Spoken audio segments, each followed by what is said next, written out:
I have over 10 years of work experience in a non-mathematics or STEM area, and I want to change or switch my field to data analysis. Is that possible? I mean, you can actually expand on these questions. The reality is this. The real question I would say is, how can I switch from a field that is not technology related or data related to a data role? Because data is the new oil. Everybody wants to change or switch. Is it even possible? Here is the truth. It is possible.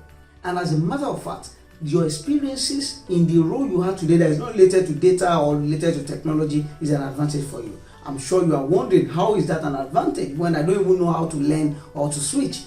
When you get to switch, you realize that there are actually advantages. There are domain knowledge that can help you on any project at any point in time. But for now, before I even mention in specific how this thing help you, a takeaway from this video is that it is possible for you to change and cross your field from wherever you are to data role.